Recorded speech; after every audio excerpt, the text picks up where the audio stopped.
बुद्ध, धम्म आणि संघ या तीन रत्नांना प्रथमतः त्रिवार अभिवादन करतो।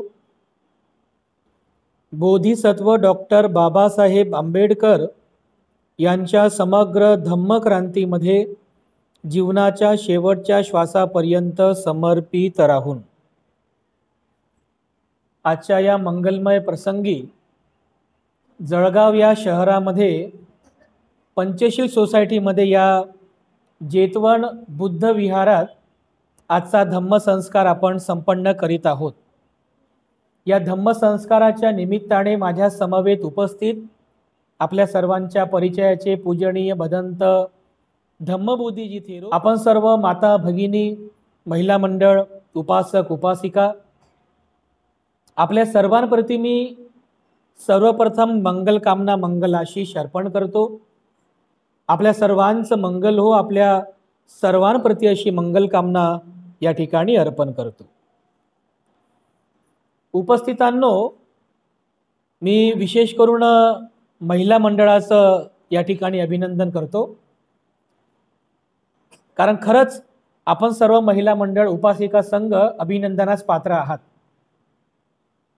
वर्षावासाच्या या 3 महिन्यांच्या कालावधीमध्ये डॉक्टर बाबासाहेब आंबेडकर द्वारा लिखित भगवान बुद्ध आणि त्यांचा धम्म या ग्रंथाचं आपण वाचन करीत आहात, पठन करीत आहात। त्यामध्ये सांगितलेल्या तत्वज्ञानाचं चिंतन आणि मनन करीत आहात। तर हे आपल्या सर्वांसाठी अतिशय महत्त्वाचं आहे। आपल्या सर्वांच्या धम्म आचरणाचा एक अत्यंत महत्त्वाचा भाग आहे। बघा, डॉक्टर बाबासाहेब आंबेडकरांनी बुद्ध आणि त्यांचा धम्म हा ग्रंथ लिहिला आणि आपल्या नवदीक्षित बौद्ध समाजाला अर्पण केला। कारण बाबासाहेबांना हा ग्रंथ लिहिण्याची आवश्यकता का पडली? कारण हा ग्रंथ प्रकाशित होण्यापूर्वी बौद्ध धम्माचा ग्रंथसंपदा अतिशय विशाल आहे। एवढी ग्रंथसंपदा विशाल आहे की एवढी ग्रंथसंपदा इतर कोणत्या धर्माची नाही आहे। ज्याला आपण त्रिपिटक म्हणतो ना, सुत्त पिटक, विनय पिटक, अभिधम्म पिटक, आणि मग त्याच्या अंतर्गत येणारे आणखी छोटे छोटे ग्रंथ विशाल आहे। बौद्ध धम्माची ग्रंथसंपदा एक ग्रंथ नाही। बुद्धाचं तत्वज्ञान समजून घ्यायचं असेल तर केवळ एक ग्रंथ वाचून चालणार नाही, अनेक पुस्तकं वाचावी लागतात, तेव्हा जाऊन आपल्याला धम्माचं तत्वज्ञान चांगल्या प्रकारे समजते। बाबासाहेब आंबेडकरांनी या सगळ्या त्रिपिटकाचा अभ्यास केला, या संपूर्ण ग्रंथांचा अभ्यास केला, श्रीलंकेला गेले, अनेक दिवस त्या ठिकाणी राहिले, तिथे जाऊन बौद्ध धम्माच्या ग्रंथसंपदेचा अभ्यास केला, त्रिपिटकाचा अभ्यास केला, अठ्ठकथांचा अभ्यास केला, तेथील पुस्तकांचा सुद्धा अभ्यास केला। आणि हा सगळा प्रचंड अभ्यास केल्यानंतर बाबासाहेब आंबेडकरांनी एक ग्रंथराज निर्माण केला। त्याच ग्रंथराजाचं नाव आहे भगवान बुद्ध आणि त्यांचा धम्म। हा ग्रंथ एवढा महत्त्वाचा आहे आपल्या सर्व उपासक उपासिकांकरिता, कारण तुम्ही हे संपूर्ण त्रिपिटक वाचू शकत नाही। मी किमान वाचू शकता, परंतु त्या ग्रंथामध्ये, त्या त्रिपिटकामध्ये असलेलं तत्वज्ञान, त्याचं चिंतन करणे, मनन करणे हे कठीण आहे, अत्यंत कठीण आहे। त्या सगळ्या तत्वज्ञानाचं चिंतन मनन करणे खूप कठीण आहे। काही लोकांना तर ते शक्य पण होणार नाही। आम्ही जर म्हटलं की 20-25 हजार रुपये थोडा खर्च करा आणि सगळं त्रिपिटक मागवा, कठीण आहे ना? तुम्ही अगोदर विचार कराल, बापरे 20-25 हजार रुपयांची पुस्तकं, कठीण आहे ना? आणि त्यातल्या त्यात सुत्तपिटक जे आहे, सुत्तपिटकमध्ये भगवान बुद्धांचे सगळे व्यवहारिक उपदेश आहेत, भिक्खूंना केलेले उपदेश, तुमच्यासारख्या उपासक उपासिकांना केलेले उपदेश, ते सगळे सुत्तपिटकामध्ये आहेत। विनय पिटकामध्ये भिक्खू भिक्खुणींचे विनय आहेत, आणि अभिधम्म पिटक तर त्याहून जास्त कठीण आहे। अभिधम्म पिटक त्यामध्ये भगवान बुद्धांचे अगदी स्पिरिच्युअल उपदेश आहेत, आध्यात्मिक उपदेश, म्हणजे आपलं हे शरीर आणि आपलं मन शरीर आणि मन यांच्यामध्ये जे पारस्परिक संबंध आहेत, म्हणजे मनाचा शरीरावरती काय परिणाम होतो, शरीराचा मनावर काय परिणाम होतो, आणि या दोहोंच्या परिणामातून कोणते कोणते धर्म उत्पन्न होतात, कुशल धर्म, अकुशल धर्म, अव्याकृतम धर्म, हे फार फार कठीण आहे. अभिधम्माचा अभ्यास करणं खूप कठीण आहे. मग मला सांगा, एवढे त्रिपिटकाचे ग्रंथ 40-45 ग्रंथ तुम्ही आणू शकता का? बरं आणले, वाचू शकता का? बरं वाचले, त्याचं पुन्हा पुन्हा चिंतन करू शकता का? त्यातल्या त्यात अभिधम्मपेक्षा तुमच्या डोक्याच्या वरूनच जाणार आहे. कठीण आहे ना, सगळं खूप कठीण भाग आहे तो आध्यात्मिक विषय. मग ज्यांना कुणाला बौद्ध धम्माचं तत्वज्ञान समजून घ्यायचं असेल तर त्याकरिता हे सर्वोत्तम सुविधा आपल्याकरिता आहे. जो बिगनर्स आहे, म्हणजे नवीन आहे, ज्याला बुद्ध तत्वज्ञान समजून घ्यायचा आहे, बुद्ध धम्माचा इतिहास समजून घ्यायचा आहे, तर त्याकरिता बाबासाहेबांनी सूचित केलेला आहे की जो कोणी नव्याने बुद्ध धम्माचा अभ्यास करतोय, ज्याला बुद्ध धम्म समजून घ्यायचा आहे, तर त्यांनी आपल्या जीवनामध्ये किमान 3 ग्रंथांचं वाचन करणं अतिशय गरजेचं आहे. 3 ग्रंथ. तुम्ही हे ग्रंथ वाचताना या ग्रंथाची प्रस्तावना वाचली का तुम्ही? आपण चुकतो बघा कुठे, म्हणजे का कुठे चुकतो आपण, की आपण ग्रंथ तर वाचतो परंतु ग्रंथाची जी प्रस्तावना आहे ती प्रस्तावना आपण वाचत नाही. या ग्रंथाला बाबासाहेबांनी एक प्रस्तावना सुद्धा लिहिली आहे. मी बघा ते पुस्तक अगोदर वाचलं, ते तायवानचं प्रकाशनाचं, त्याच्यामध्ये ते प्रस्तावना छापलेली नाही आहे. मग हा ग्रंथ घेतला, या ग्रंथामध्ये जी प्रस्तावना आहे, आणि या प्रस्तावनेच्या व्यतिरिक्त प्राकथन म्हणजे प्री लॉग नावाचा आणखीन एक मथळा आहे की ज्यामध्ये बाबासाहेब आंबेडकर बौद्ध धम्मातील वाद विवादात असलेल्या 4 प्रश्नांचा उहापोह करतात. ते प्राकथन तर बऱ्याच ग्रंथांमध्ये छापलेलीच नाही आहे, पण ही जी प्रस्तावना आहे जी बाबासाहेबांनी लिहिलेली आहे, ही प्रस्तावना सुद्धा तुम्ही वाचायला पाहिजे. कारण प्रस्तावना जरी ग्रंथाच्या सुरुवातीला लिहिलेली असते, तर मुळात तो जो लेखक असतो तो लेखक संपूर्ण ग्रंथ लिहून झाल्यानंतर प्रस्तावना लिहित असतो, हे लक्षात घ्या. प्रस्तावना सुरुवातीला असते परंतु ती प्रस्तावना ग्रंथ लिहिल्याच्या सरते शेवटी लिहिली जाते. मग त्या प्रस्तावनेमध्ये तो लेखक लिहितो की हे ग्रंथ लिहिताना मला किती अडचणी आल्या, हे ग्रंथ लिहिताना मला कोणी कोणी सहकार्य केलं, किती खर्च झाला, काय काय कष्ट केले, कोणते कोणते संदर्भ ग्रंथ घेतले, वगैरे वगैरे. प्रस्तावना म्हणून बाबासाहेबांनी प्रस्तावना इथे लिहिली आहे. या ग्रंथामध्ये ती प्रस्तावना आहे, आणि ही प्रस्तावना बाबासाहेबांनी लिहिली 6 एप्रिल 1956 7 महिने अगोदर.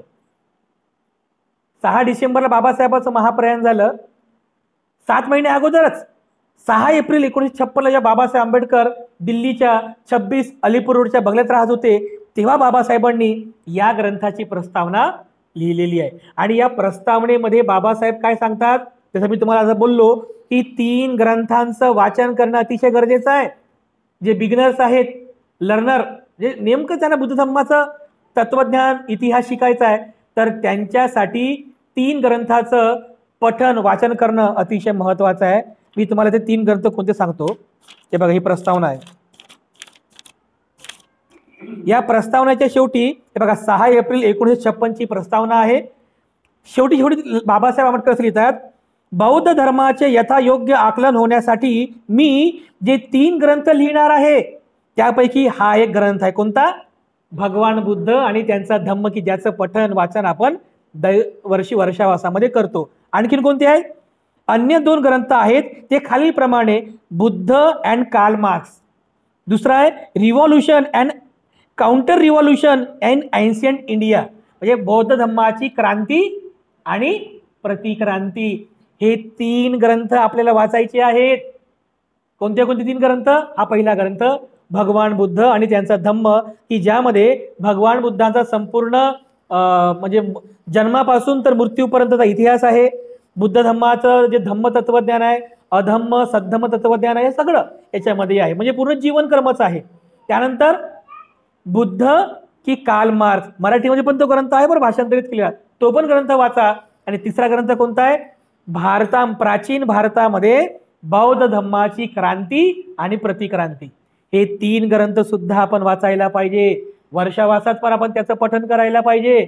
म्हणून म्हणतो की हे प्रस्तावना नेहमी वाचली पाहिजे आपण, कारण त्या प्रस्तावनेमध्ये म्हणजे तो जो लेखक आहे पुस्तकाचा, तो लेखक आपलं मनोगत व्यक्त करतो. तर जेव्हा तुम्ही हे प्रस्तावना वाचाल त्यावेळेस बाबासाहेबांना हा ग्रंथ लिहिण्याची प्रेरणा कशी मिळाली याच्या संदर्भात लिहिलेलं आहे. या प्रस्तावनेमध्ये बाबासाहेब आंबेडकर सुरुवातीला लिहितात, बाबासाहेब आंबेडकर असं म्हणतात, असं लिहितात की मला 2 प्रश्न नेहमी विचारले जातात. 2 प्रश्न बाबासाहेबांचं असं लिहिलेलं आहे, मला 2 प्रश्न नेहमी विचारले जातात. पहिला प्रश्न की अस्पृश्य जाती जन्मास येऊनही तुम्ही एवढं मोठं शिक्षण कसे काय घेऊ शकले, हा पहिला प्रश्न. आणि दुसरा की तुमचं मन बुद्ध धम्माकडे कसं वळालं. असे 2 प्रश्न मला नेहमी विचारले जातात. आता जो पहिला प्रश्न आहे किंवा अस्पृश्य जाती जन्मास आले तरी पण एवढं मोठं शिक्षण घेतलं, साहजिकच आहे, कोणाला पण हा प्रश्न पडणारच ना. किंवा अस्पृश्य जाती जन्मास आले, गरीब होते तरी बाबासाहेब बॅरिस्टर झाले, एवढे शिकले, साहजिकच आहे, कोणाला पण हा प्रश्न निर्माण होणारच आहे. पुढे बाबासाहेब असं लिहितात की या ठिकाणी या पहिल्या प्रश्नांचं उत्तर देणं हे संयुक्तिक नाहीये, कारण ग्रंथ कोणता आहे, धार्मिक ग्रंथ आहे, पण धार्मिक प्रश्नाला बाबासाहेब त्या ठिकाणी महत्वाचा समजतात. दुसरा जो प्रश्न आहे त्या प्रश्नाचं उत्तर मात्र मी इथे देऊ इच्छितो की माझं मन बुद्ध धम्माकडे कसं वळालं. तर बाबासाहेब आंबेडकर असं लिहितात की म्हणजे बाबासाहेबांनी लहानपणीचा किस्सा सांगितलेला आहे, म्हणजे बाबासाहेबांचं जे बालपण होतं, तर बाबासाहेब आंबेडकर असं लिहितात की माझे जे वडील आहे, म्हणजे माझे जे पिता होते रामजी, ते कबीरपंथी होते. रामजी पिता हे कबीरपंथी होते. तर अगदी लहानपणापासूनच बाबासाहेबांच्या घरामध्ये सगळे कबीराचे दोहे म्हणणं, जेवणापूर्वी कबीराचे दोहे म्हणणं, झोपण्यापूर्वी कबीराचे दोहे म्हणणं, म्हणजे कबीरांचे विचार बाबासाहेबांच्या घरामध्ये होते. आणि अशा वातावरणामध्ये बाबासाहेबांचं बालपण गेलं. तर ज्यावेळेस बाबासाहेब आंबेडकर मॅट्रिकची परीक्षा पास झाले होते, मॅट्रिक म्हणजे त्यावेळेस चौथीचा वर्ग, जसं आता 10वीचा आहे ना, तेव्हा 4थीच्या वर्गाला मॅट्रिक म्हणायचे. तर जेव्हा बाबासाहेब आंबेडकर मॅट्रिकची परीक्षा पास झाले तर समाजातल्या काही लोकांना असं वाटलं की बघा भिवा हा पहिला विद्यार्थी आहे की जो मॅट्रिकची परीक्षा पास झाला, तर समाजातल्या लोकांना असं वाटलं की आपण त्याचा सत्कार करायला पाहिजे, हुशार विद्यार्थी आहे. तर मग सगळे लोक गेले बाबासाहेबांच्या पित्यांना भेटतात, रामजी पित्यांना भेटतात आणि बाबासाहेबांच्या पित्यांना विनंती करतात की तुमच्या पोराचा सत्कार करायचा आहे. तर बाबासाहेबांचे वडील काय म्हणतात, नाही नाही, असे जर सत्कार करत गेलो आपण तर पोरं बिघडतात, पोराचा अभ्यासाकडून लक्ष विचलित होते, सत्कार वगैरे काही करायचा नाही. बाबासाहेबांचे वडील स्ट्रिक होते. त्या प्रस्तावनेमध्ये बाबासाहेब आंबेडकर आपल्या पित्यांचा उल्लेख म्हणजे एखाद्या हुकुमशहाप्रमाणे करतात की जसं एक रोमन साम्राज्यातला हुकुमशहा होता ना, राज्य करायचा हुकुमशहा, तसं बाबासाहेब परिवारामध्ये हुकुमशाही करायचे, ऑर्डर आदेश, तसंच वागा, असंच वागले पाहिजे तुम्ही, असा कायदा असायचा. तर समाजातल्या लोकांना वाटलं की आपलं तर कोणी आपलं तर ऐकत नाही आहे. तर मग कृष्णाजी केळुस्कर नावाचे गुरुजी होते, ते बाबासाहेबांच्या वडिलांचे मित्र सुद्धा होते. तर लोकांनी त्यांना विनंती केली की तुम्ही बाबासाहेबांच्या वडिलांना थोडी विनंती करा. तर कृष्णाजी केळुस्कर गुरुजी बाबासाहेबांच्या वडिलांना विनंती करतात.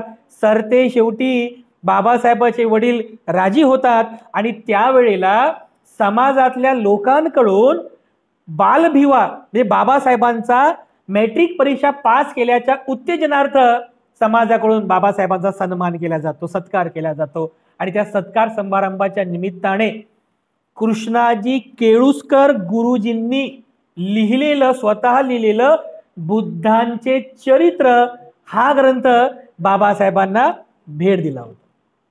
तेव्हा बाबासाहेब 4थीमध्ये होते. काय जास्त फार बाबासाहेबांचं वय नव्हतं, 10-12 वर्षांचं बाबासाहेबांचं वय होतं, म्हणजे थोडी थोडी समज बाबासाहेबांमध्ये आलेली होती. तर तेव्हा बाबासाहेबांना बुद्धांचं चरित्र नावाचा ग्रंथ भेट दिला होता. मग जेव्हा बाबासाहेबांच्या हातामध्ये तो ग्रंथ आला बुद्धांचे चरित्र, तर बाबासाहेबांनी तो ग्रंथ वाचला. तर पहिला त्यांच्या मनामध्ये एकच प्रश्न उपस्थित झाला की अरे, माझ्या वडिलांनी मला नेहमी रामायण महाभारत याचे धडे शिकवले, रामायण आणि महाभारतातच कथा सांगायचे, पण माझ्या वडिलांनी मला कधी बुद्धाचं कधीच सांगितलं नाही. साहजिकच आहे, बाबासाहेबांच्या मनामध्ये प्रश्न उपस्थित झाला. नेहमी माझे वडील रामायण सांगायचे, महाभारत सांगायचे, तो कर्ण तसा, तो वाल्मिकी असा होता, तसा होता. पण माझ्या पित्याने मला कधी बुद्धाबद्दल कधीच सांगितलं नाही. बघा, बालभिवाच्या मनामध्ये कसं चिकित्सक प्रश्न उपस्थित झाला. पण बाबासाहेब वडिलांना म्हणजे थोडे भियायचे ना, आदरयुक्त भीती होती. पण एकदा बाबासाहेबांनी डेअरिंग केलीच आणि बाबासाहेबांनी पित्या रामजी बाबांना विचारलं की तुम्ही मला नेहमी आम्हाला रामायण महाभारत सांगता, पण तुम्ही यापूर्वी मला कधी बुद्धाबद्दल का सांगितलं नाही? तर रामजी पिता बाबासाहेबांना काय म्हणतात की भिवा, आपण खालच्या जाती जन्मास आलेले आहोत, आपण अस्पृश्य जातीमध्ये जन्मास आलो, त्यामुळे तुझ्या मनामध्ये न्यूनगंड उत्पन्न होऊ नये म्हणून मी तुला रामायण आणि महाभारताच्या कथा सांगायचो. जसं महाभारतात आणि रामायण मधला तो जो कर्ण होता, कर्ण द्रोण खालच्या जातीत जन्मास आले, पण त्यांनी पराक्रम गाजवला. ज्याप्रमाणे त्या वाल्मिकीने आणि त्या व्यासांनी रामायण महाभारत लिहिलं खालच्या जातीत जन्मास येऊन सुद्धा, तर त्याप्रमाणे तुझ्याही मनामध्ये असा मोठा भाव उत्पन्न व्हावा आणि जातीप्रती तुझ्यात न्यूनगंड उत्पन्न होऊ नये म्हणून मी तुला रामायण आणि महाभारताच्या कथा सांगत होतो. तर बाबासाहेब आंबेडकरांना वाटलं की रामायण आणि महाभारताच्या कथामध्ये जे काही द्रोण कर्ण वगैरे आहे, जो श्रीकृष्ण आहे, तो काही आपल्या तर्काला पटत नाही. बाबासाहेबांनी लिहिलेलं आहे की श्रीकृष्ण बोलायचा एक आणि करायचा एक. प्रस्तावना दिली बाबासाहेब, त्यामुळे त्याच्या बोलण्यावरती आपला विश्वास नाही. हे आमच्या काही तर्काला पटण्यासारखं नव्हतं. पण बाबासाहेब आंबेडकर एक गोष्ट सुस्पष्ट करतात, म्हणजे अशा प्रकारे माझं मन बालमन बुद्ध धम्माकडे वळालं. मी म्हणजे सहज बुद्ध धम्माकडे वळालो नाही, त्याच्या मागे एक पार्श्वभूमी आहे. सहज म्हणून गेलो नाही मी, एक पार्श्वभूमी आहे. ही ती पार्श्वभूमी आहे की बालपणातच म्हणजे बाबासाहेबांच्या त्या बालमनावरती पहिल्यांदा बुद्ध धम्माचा संस्कार पेरला गेला, त्या बुद्धांचं चरित्र या ग्रंथाच्या माध्यमातून. बघा, बाबासाहेबांचं बालमन म्हणजे बालपणामध्ये बुद्धांचा कसा परिचय झाला. आणि बघा, त्या घटनेपासून बाबासाहेब कधीच बुद्धाला विसरले नाही, कधीच नाही. आपण विसरतो ना, 10-12 वर्षांच्या मुलाला तुम्ही बुद्ध बुद्ध म्हणून सांगा, नंतर गॅप ठेवा, विसरतो तो. बाबासाहेब आंबेडकर अंतिम समयापर्यंत विसरले नाही, बुद्धांना कधीच विसरले नाही. कारण जरी बाबासाहेबांचा नंतरचा काळ हा संघर्षामध्ये गेला, शिक्षण घेण्यामध्ये गेला, तरी सुद्धा बाबासाहेब आंबेडकर बुद्धांना विसरले नाही. याचं तुम्हाला उदाहरण सांगतो. 1930 मध्ये बाबासाहेब आंबेडकरांनी बँकेकडून कर्ज घेतलं आणि मुंबईच्या दादरमध्ये पुस्तकांना ठेवण्यासाठी एक बंगला बांधला. बघा, म्हणजे लोक स्वतःला राहण्यासाठी घर बांधतात. बाबासाहेबांचं बघा, बाबासाहेबांनी पुस्तकं ठेवण्यासाठी घर बांधलं. ज्या घराला नाव काय दिलं? राजगृह. 1930 मध्ये. राजगृह काय आहे? राजगृह भगवान बुद्धांची नगरी. राजगृह आलं लक्षात तुमच्या? 1930 म्हणजे बाबासाहेब बुद्धाला विसरले नाही. बघा, 1930 मध्ये जे घर बांधलं होतं त्याला बाबासाहेबांनी राजगृह नाव दिलं. म्हणजे तेव्हाही बाबासाहेब बुद्धांच्या अगदी जवळ होते. नंतरचा काळ बाबासाहेबांचा संघर्षामध्ये होता. रमाईचं निधन झालं, पुढे मग बाकी सत्याग्रह आहे, समाजाचं उद्धार करणं आहे, या सगळ्या गोष्टी करणं आहे. तरी सुद्धा बाबासाहेब आंबेडकर बुद्धाला विसरले नाही. कारण जेव्हा बाबासाहेबांनी 1945 मध्ये पीपल्स एज्युकेशन सोसायटीची स्थापना केली होती, या सोसायटीच्या अंतर्गत बाबासाहेबांनी 2 महाविद्यालय स्थापन केले, एक मुंबईला आणि एक औरंगाबादला. मुंबईमध्ये जे महाविद्यालय आहे त्याचं काय नाव आहे? सिद्धार्थ महाविद्यालय. सिद्धार्थ म्हणजे कोण? भगवान बुद्धांचं नाव आहे सिद्धार्थ. आणि औरंगाबादला जे कॉलेज आहे त्याचं नाव काय? मिलिंद राजा होता.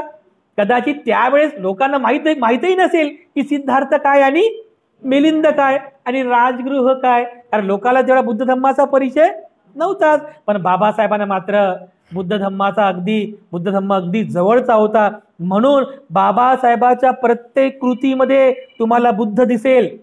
बाबासाहेबांच्या प्रत्येक विचारामध्ये तुम्हाला बुद्ध दिसेल, बाबासाहेबांच्या प्रत्येक आचरणामध्ये तुम्हाला बुद्ध दिसेल. कारण ज्या वेळेस महाडच्या क्रांतीभूमीमध्ये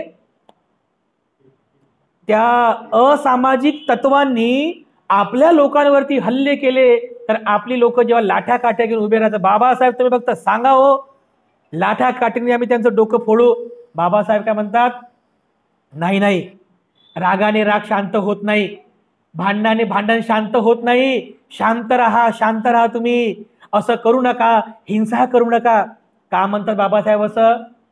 जर बाबासाहेबांनी म्हटलं असं की जा त्यांना मारा, तर बाबासाहेबांचं वचन घेऊन लोकांनी त्यांना मारलं असतं. पण नाही ना, बाबासाहेबांकडे बुद्ध होता ना, बाबासाहेबांकडे बुद्धांची शांती होती, म्हणून पदोपदी बाबासाहेब बुद्धाला जवळ करतात. पदोपदी बाबासाहेब आंबेडकरांनी बुद्ध धम्माचा विचार प्रकट केलेला आहे. बांधवांनो, भारताचं संविधान लिहिलं, भारताचं संविधान लिहिलं, आणि हे जे संविधान आहे, हे संविधान बाबासाहेब आंबेडकर एकदम क्लिअरली सांगतात की हे संविधान मी केवळ आणि केवळ बुद्ध धम्माच्या समता, स्वातंत्र्य, बंधुत्व आणि न्याय या चतुसूत्रीवरती लिहिलेलं आहे. बाबासाहेबांनी विचार प्रकट केलेला आहे. बाबासाहेबांनीच कायद्याच्या जोरावर बौद्ध धम्माचं 24 आर्यांचं अशोक चक्र भारताच्या तिरंग्यावरती प्रतिष्ठापित केलेलं आहे.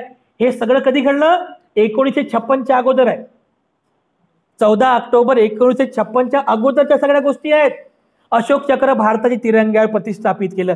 आपलं आहे ते बौद्ध धम्माचं चिन्ह आहे बघा, तिरंग्यावरती प्रतिष्ठापित झालंय की नाही, आहे की नाही? घरावरती अशोक चक्र असलं आपण काय म्हणतो, बौद्ध माणसाचं घर आहे म्हणतो की नाही? गाडीवर जर अशोक चक्र असलं काय म्हणतो आपण? बौद्ध माणसाचा आहे की नाही गाडी? अरे भारताच्या तिरंग्यावरच अशोक चक्र आहे, तर भारत कुणाचा झाला? भारत बुद्धाचा झाला. बरोबर आहे. बौद्ध धम्माचं धम्मचक्र प्रवर्तनाचं प्रतीक 4 सिंहांचा अशोक स्तंभ.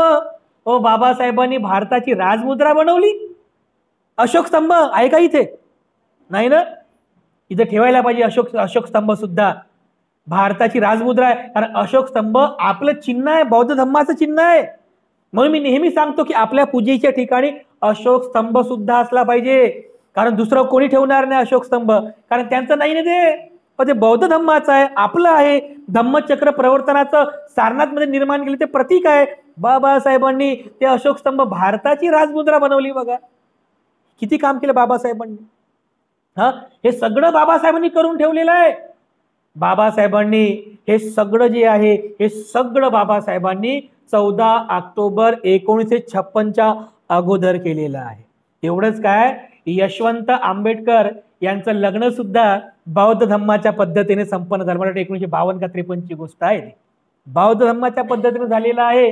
मग नंतर 1955च्या दरम्यान बाबासाहेब लिगली जाहीर करतात की मी बुद्ध धम्माचा स्वीकार करणार आहे. पण बघा, बाबासाहेब आंबेडकर जीवनभर पर्यंत हे बुद्ध विचारांचे होते.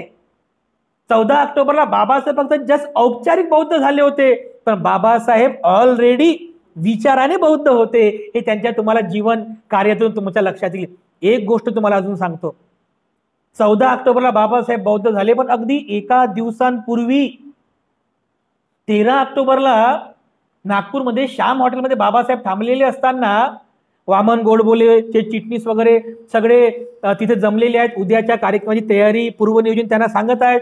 सगळी चर्चा झाल्यानंतर मग वामन गोडबोले बाबासाहेबांना विचारतात की बाबासाहेब, सायंकाळी तुमची काही व्यवस्था करू का?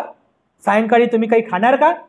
बाबासाहेब काय म्हणतात की अरे वामन, मी आज सायंकाळी काही खाणार नाहीये, कारण आज माझं उपोषण आहे. कधी? बौद्ध धम्म स्वीकार करण्याच्या 1 दिवस अगोदर फक्त प्रत्यक्ष बाबासाहेबांनी बुद्ध धम्माचं आचरण केलं. उपोषण आहे, स्वतः म्हणजे उपोषण पत्राचं पालन केलं, आणि दुसऱ्या पत्नी होत्या शारदा, त्यांनाही उपोषण व्रताचं पालन करण्यासाठी भाग पाडलं. त्यांनी उपोषण व्रताचं पालन केलं. 1 दिवस अगोदर बघा, बुद्ध धम्म स्वीकार करण्याच्या 1 दिवस अगोदर बाबासाहेब आंबेडकरांनी प्रॅक्टिकली बुद्ध धम्माचं आचरण केलेल्या बांधवांना. बाबासाहेबांचा संपूर्ण जीवनक्रम तुम्ही जर लक्षात घ्याल तर तुमच्या सर्वांच्या लक्षात येईल, एकच गोष्ट लक्षात येईल की बाबासाहेब आंबेडकर हे विचाराने बौद्ध झाले होते. आपण सुद्धा बाबासाहेबांप्रमाणे आचरणिक बौद्ध बनण्याचा प्रयत्न करायला पाहिजे. ज्या वेळेस बाबासाहेब आंबेडकर बौद्ध धम्माकडे वळत होते, बौद्ध धम्माच्या उत्थानासाठी काम करत होते, त्याच वेळेला महाबोधी सोसायटींनी बाबासाहेबाला विनंती केली की बाबासाहेब, बौद्ध धम्माच्या संदर्भातील एखादा आर्टिकल, एखादा लेख आम्हाला आमच्या विशेषांकामध्ये प्रकाशित करायचा आहे, तर आमच्यासाठी एक आर्टिकल लिहा. तेव्हा बाबासाहेब आंबेडकरांनी महाबोधी सोसायटीच्या जर्नलमध्ये बौद्ध धम्माच्या संबंधात एक आर्टिकल प्रकाशित केलं होतं.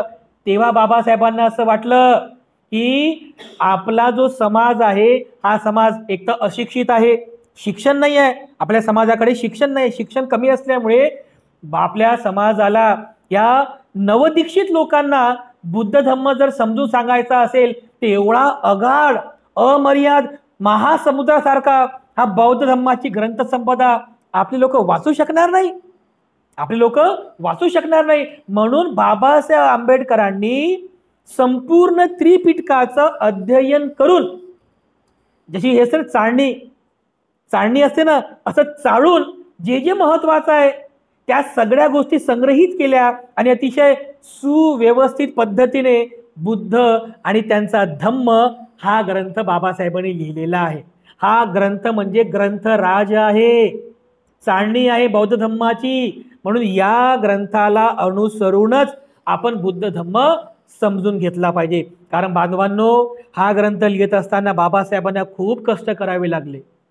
जेव्हा बाबासाहेबांनी हा ग्रंथ लिहायला घेतला होता, बाबासाहेबांना थायरॉइडचा आजार होता, बाबासाहेबांना गुडघेदुखीचा आजार होता.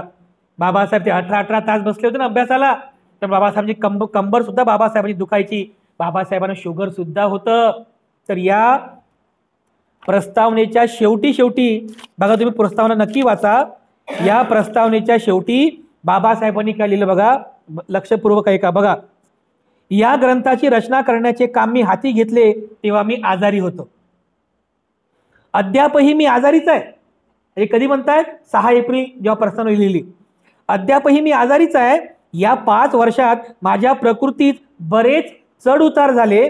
काही वेळा माझी प्रकृती इतकी चिंताजनक झाली होती की एखादी विझणारी ज्योत असल्यासारखे डॉक्टर माझ्याबद्दल बोलत होते.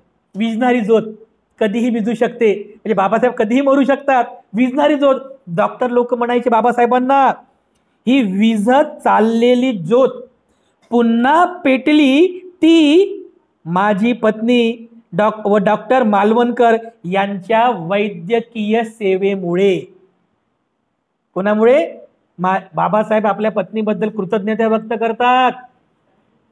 या विझणाऱ्या ज्योतीला, या विझणाऱ्या पंथीला, ज्योतीला पेटवण्याचं काम म्हणजे कोण? माझी पत्नी शारदा आणि डॉक्टर मालवणकर यांच्या वैद्यकीय कौशल्यामुळे ते सफल झाले. हे लेखनाचे काम पुरे करण्यात मला केवळ त्यांनीच मदत केली. त्यामुळे बाबासाहेब आंबेडकर त्यांच्या पत्नी शारदा कबीर आणि डॉक्टर मालवणकर यांच्या प्रती धन्यवाद व्यक्त करतात. बघा बाबासाहेबांच्या या प्रस्तावनेमध्ये तुम्हाला या सगळ्या गोष्टी सुस्पष्ट होतील. म्हणून म्हणतो मी की नेहमी या ग्रंथांच्या प्रस्तावना सुद्धा वाचत चला, की या प्रस्तावनेमधून तुम्हाला बाबासाहेबांची ह्या ग्रंथ लिहिण्यामागची भूमिका तुम्हाला स्पष्ट होईल. तेव्हा याच्यामध्ये प्राकथन सुद्धा नाहीये बघा, म्हणजे ही प्रस्तावना आहे, पण याच्या व्यतिरिक्त आणखीन प्राकथन सुद्धा बाबासाहेबांनी लिहिलेलं होतं, की ज्यामध्ये बाबासाहेबांनी बौद्ध धम्मातील वादविवादामध्ये असणाऱ्या 4 प्रश्नांचा संदर्भ दिलेला आहे. 4 प्रश्न की ज्या बाबतीत कोणत्याच 2 बौद्ध विद्वानांमध्ये एकसूत्रीपणा आढळत नाही. तर या ग्रंथात ती प्रस्तावना छापलेली नाही आहे. दुसरा कोणता ग्रंथ असेल तर नक्कीच त्याच्यामध्ये ती प्रस्तावना असेल. बघा याच्यात तर मला काही दिसत नाही आहे, पण आपण ती प्रस्तावना सुद्धा म्हणजे ते प्राकथन जे आहे ते प्राकथन सुद्धा आपण नक्कीच वाचावं. तर अशा पद्धतीने सर्वांगदृष्ट्या या ग्रंथाचा आपण अभ्यास करावा. सरते शेवटी बाबासाहेब आंबेडकर हा ग्रंथ लिहितात ग्रंथ प्रकाशित करतात, तर आपल्याकडे एक पद्धत आहे ना की ग्रंथ लिहिला तर कोणातरी आपण समर्पित करतो. हा ग्रंथ मी माझ्या वडिलांना समर्पित करतो, हा ग्रंथ मी माझ्या आईला समर्पित करतो, माझ्या शिक्षकाला समर्पित करतो, असं करतात ना. बाबासाहेबांनी हा ग्रंथ कशाला समर्पित केला माहित आहे? हे बघा, समर्पण. सुखो बुद्धान उपादो सुखा सद्धम्म देसना सुखा संघस्स सामग्री समगाणन तपोसुखो. या धम्म पदाला बाबासाहेबांनी हा ग्रंथ समर्पित केलेला आहे बघा. सुरुवातीला बाबासाहेबांनी ही गाथा लिहिली आहे. बाबासाहेबांनी या बुद्ध वचनाला, या धम्म पदाला हा ग्रंथ समर्पित केलेला आहे बघा. म्हणजे बाबासाहेबांच्या विचारांमध्ये, बाबासाहेबांच्या कार्यामध्ये, आचरणामध्ये प्रत्येक वेळी बुद्ध होते. बुद्धाशिवाय बाबासाहेबांनी कधीच कोणतं काम केले नाही. बुद्धांना सोडून सुद्धा बाबासाहेबांनी कधीच कोणतं काम केले नाही. म्हणून बाबासाहेब हे विचाराने बौद्ध होते, बाबासाहेब आचरणाने बौद्ध होते. म्हणून बाबासाहेब आंबेडकरांसारखा विचारांचा बौद्ध, आचरणिक बौद्ध आपल्याला बनायचा आहे, असा प्रयत्न आपण सर्वांनीच करावा. तर ते शेवटी मी जे कोणी आपण सगळे या ग्रंथ वाचन करत आहात, तर ग्रंथ वाचन करा, त्याचं मनन करा, चिंतन करा आणि खूप चांगल्या प्रकारे धम्माचं आचरण करा, अशा प्रकारची आशा, मंगल कामना मी या ठिकाणी व्यक्त करतो. आणि पुनश्च एकदा आपण सर्व उपासिका संघ, सर्व माता भगिनी, आपल्या सर्वांप्रती मी मंगलकामना अर्पण करून या ठिकाणी थांबतो. सर्वांचं मंगल हो, सर्वांचं मंगल हो, सर्वांचं मंगल हो.